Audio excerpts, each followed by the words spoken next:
बहुत समय पहले की बात है। काशीपुर नाम के गांव में आरामदास नाम का एक आदमी रहता था। उसका नाम ही उसकी प्रवृत्ति को दर्शाता था। वह बिल्कुल कामचोर था और उसे केवल आराम करना पसंद था। वह दिन भर या तो सोता रहता या फिर इधर उधर आवारागर्दी करता था। आरामदास के पिता धर्मपाल जी बेहद मेहनती और ईमानदार इंसान थे। उसकी मां बचपन में ही उसे छोड़कर चली गई थी। तब से उसके पिता ने ही उसकी देखभाल करके उसे बड़ा किया था। लेकिन बेटे की ऐसी आदतों ने उन्हें अंदर तक तोड़ दिया था। यह लड़का मेरी मेहनत की कमाई का मोल नहीं समझता। मैंने इसे कितनी बार समझाया, लेकिन सब बेकार। बेटा, जीवन आराम करने के लिए नहीं है। मेहनत से ही सुख और सम्मान मिलता है। अगर तुम ऐसे ही रहोगे तो आगे क्या करोगे? अरे पिताजी, इतनी चिंता मत किया करो। मैं तो अपनी जिंदगी मस्त तरीके से जी रहा हूँ। उन्होंने आरामचंद को कई बार समझाया, लेकिन आरामचंद पर इसका कोई असर नहीं हुआ। इसलिए आरामचंद की माँ बाप की आंखों में चिंता और निराशा झलकती थी। भाई रघुनाथ, ये लड़का तो मेरी बात सुनता ही नहीं है। हर वक्त सोता रहता है या फिर आवारागर्दी करता रहता है। मैं तो परेशान हो गया हूँ। ऐसे कब तक चलेगा? देखो धर्मपाल, मेरे ख्याल से अब इसका इलाज है कि तुम इसकी शादी कर दो। जब इसके ऊपर जिम्मेदारी आएगी तो शायद इसकी आलसी आदतें बदल जाएंगी। तुम सही कह रहे हो। शायद यही इसका हल हो। मैं जल्दी ही इसके लिए कोई अच्छी लड़की ढूंढता हूँ।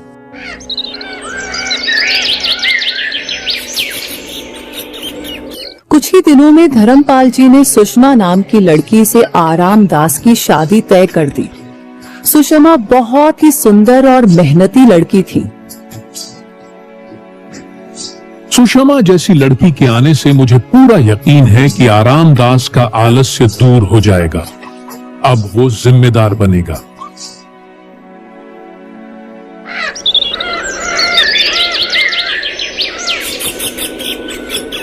शादी के बाद भी आरामदास की आदतें नहीं बदली, बल्कि वह पहले से भी अधिक आलसी हो गया था। क्या ये आदमी कभी सुधरेगा? इतनी मेहनत से सब कुछ संभाल रही हूँ, लेकिन ये बस सोता रहता है। अपने पति की इन हरकतों से सुषमा बहुत परेशान हो चुकी थी।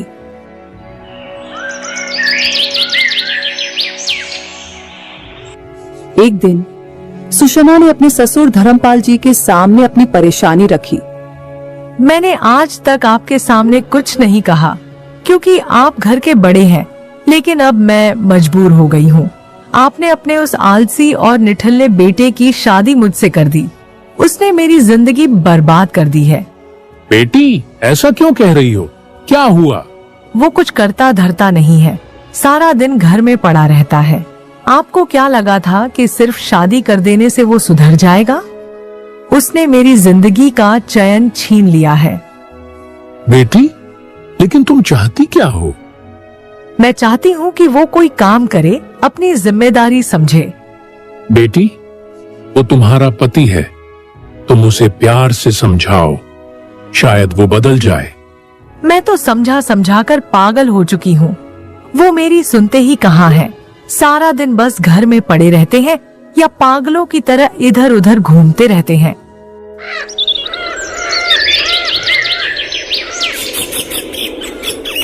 दिन बीतते गए, लेकिन हालात और खराब होते गए। कुछ दिनों बाद धर्मपाल जी का देहांत हो गया।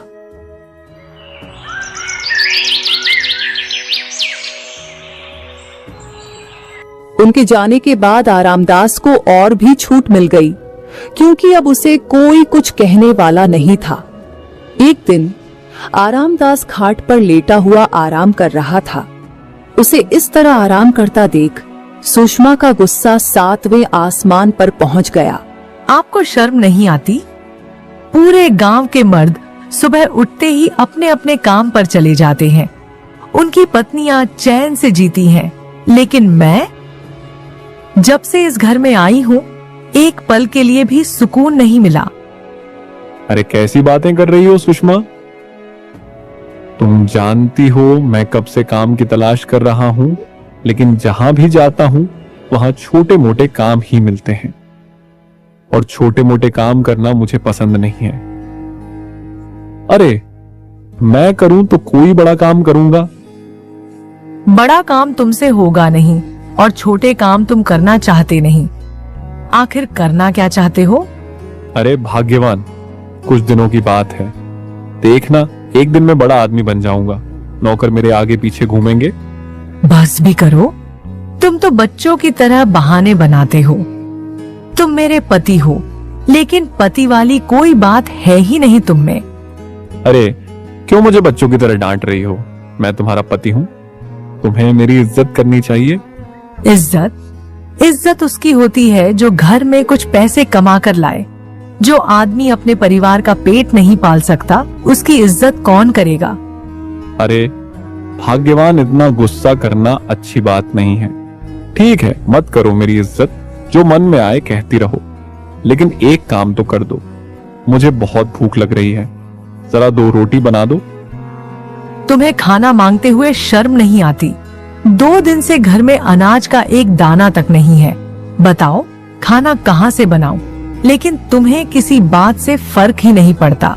अगर तुम्हारे अंदर जरा भी शर्म बची है तो जाओ और कुछ काम करो, ताकि शाम तक हमारे घर का चूल्हा जल सके।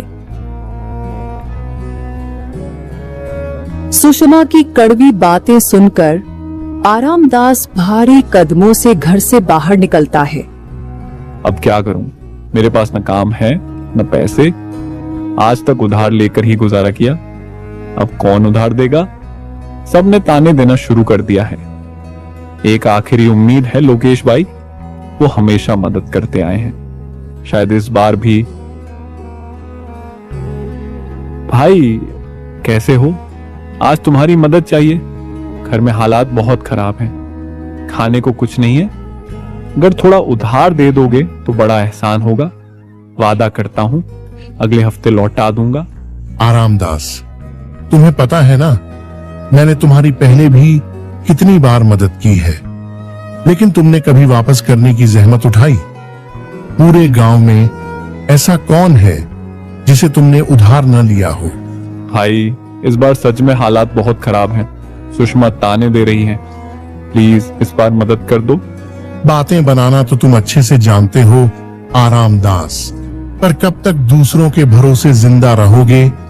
क्या कभी सोचा है खुद के पैरों पर खड़े होने के बारे में? देखो भाई, मैं यहाँ ज्ञान सुनने नहीं आया।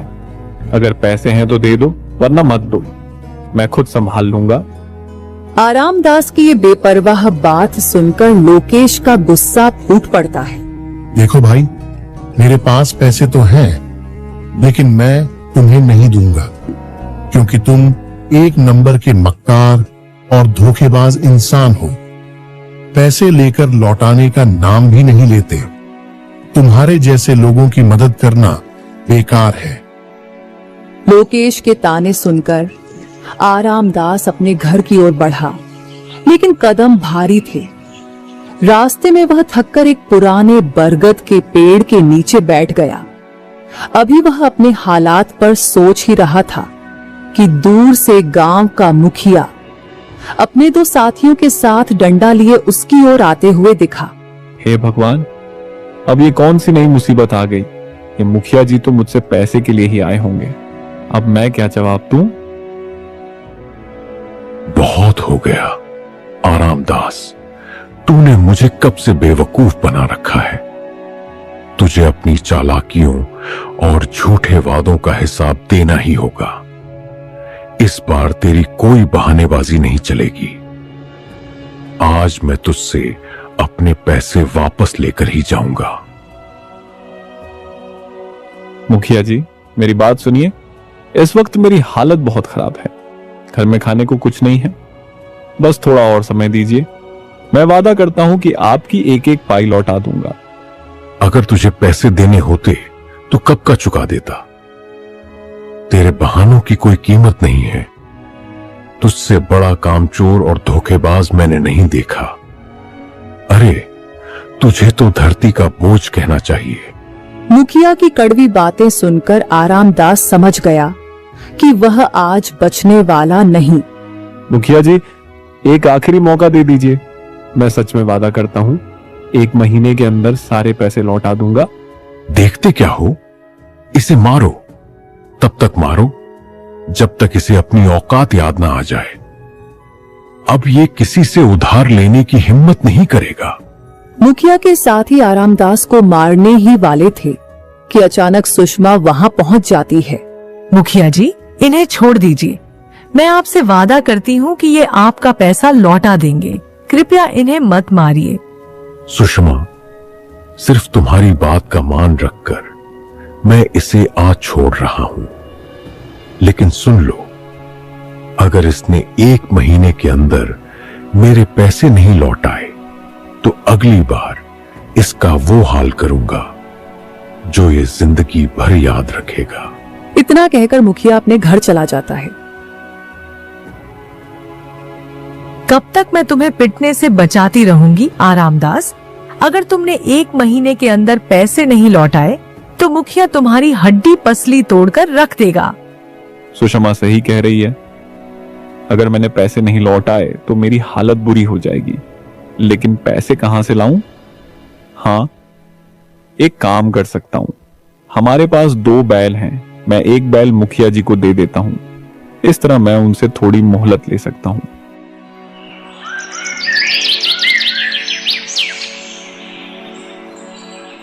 अगली सुबह आरामदास एक बैल की पेशकश करने के लिए मुखिया के घर पहुंचता है। मुखिया जी, मैं आपके पैसे नहीं लौटा सकता क्योंकि मेरे पास पैसे नहीं हैं। लेकिन मेरे पास 2 बैल हैं। मैं आपको एक बैल दे देता हूं। जब मेरे पास पैसे होंगे तो मैं अपना बैल वापस ले जाऊंगा। अरे वाह, आज तूने काम की बात की है। जा, अपना बैल ले आ। मुखिया जी, बैल भारी है। आप अपने किसी आदमी को मेरे साथ भेज दीजिए, वो बैल लेकर आ जाएगा। मुखिया अपने एक आदमी को आरामदास के साथ भेजता है। आरामदास अपने बैल में से एक बैल उसे सौंप देता है। बैल लेकर मुखिया का आदमी वापस लौट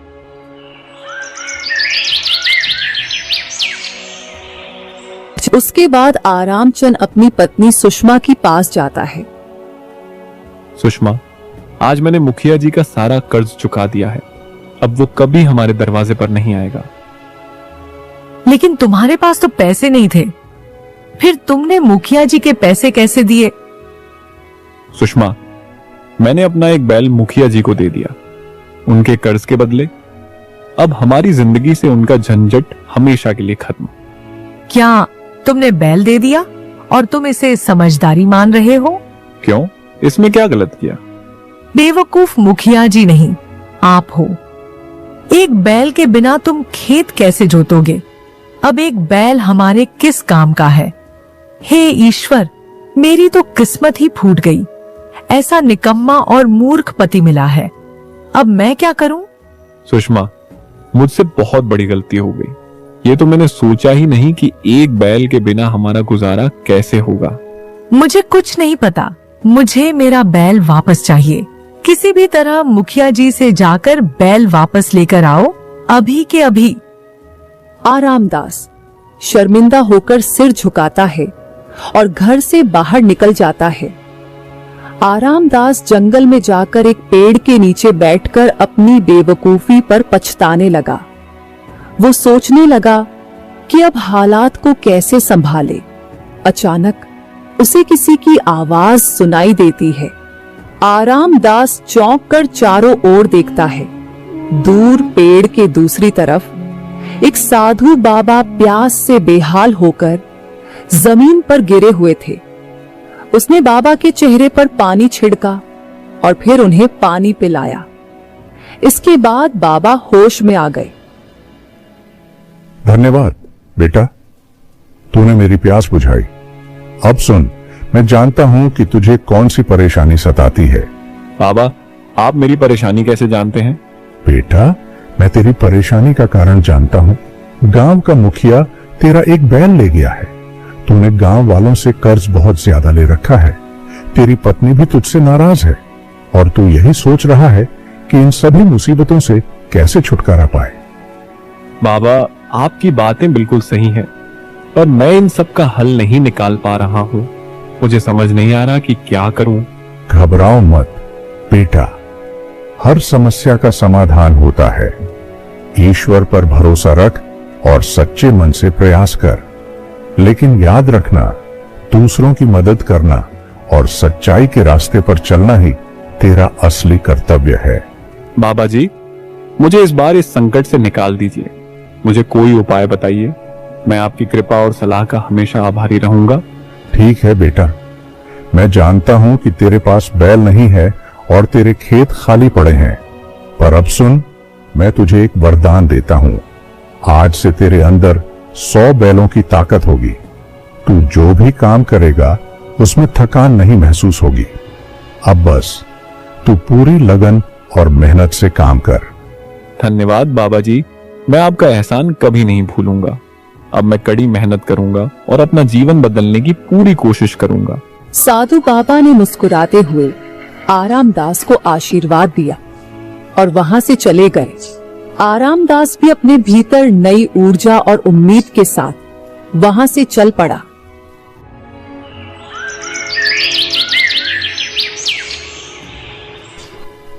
अगली सुबह सुषमा ने जब उठकर देखा तो आरामदास बिस्तर पर नहीं था। वह उसे ढूंढते हुए खेतों की तरफ गई। वहां उसने देखा कि आरामदास अकेले ही पूरे खेत का काम कर रहा था, वह भी बिना बैलों की मदद के। यह देखकर सुषमा हैरान रह गई। आखिर ऐसा क्या हुआ कि ये इतने मेहनती हो गए? ये तो बिना किसी मदद के पूरा खेत अकेले ही जोत रहे हैं। यह तो कमाल हो गया। कुछ ही दिनों में यह बात पूरे गांव में फैल गई कि आरामदास बिना किसी मदद के खेत का सारा काम कर लेता है, वह भी बिना थके। गांव के लोग भी अब उसे अपने खेतों में काम करने के लिए बुलाने लगे। आप कितनी मेहनत करते हैं, दिन रात खेतों में काम करते हैं। आप न सिर्फ अपने खेत बल्कि पूरे गांव के खेतों का भी काम कर देते हैं और जरा भी आराम नहीं करते। आपको थकान नहीं होती क्या? आखिर यह क्या हो गया है आपको? पता नहीं सुषमा, लेकिन मैं कितना भी काम कर लूं, मुझे थकान महसूस नहीं होती। लगता है ये बाबा जी का आशीर्वाद है। फिर आरामदास ने सुषमा को साधु बाबा के आशीर्वाद के बारे में बताया। अच्छा जी, ये बात है।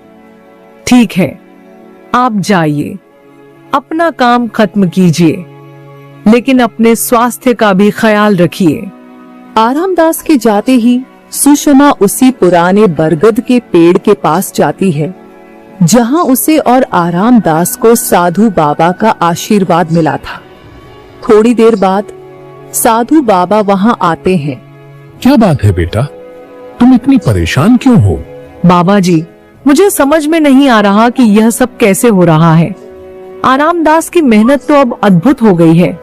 वह बिना थके दिन रात काम करता है, लेकिन मुझे डर है कि कहीं यह उसकी सेहत के लिए हानिकारक ना हो। वह अब बहुत काम करने लगा है और खुद को बहुत थका रहा है। क्या यह सही है? क्या हमें कुछ सावधानी नहीं बरतनी चाहिए? यह बात सुनकर साधु बाबा भी थोड़ी देर के लिए सोचने लगे। वह समझ गए कि सुषमा का उद्देश्य आरामदास की मदद करना था, लेकिन अब उसे अपनी मेहनत से आगे बढ़ने का मौका देना चाहिए। बेटी, मैंने ही आरामदास को यह वचन दिया था।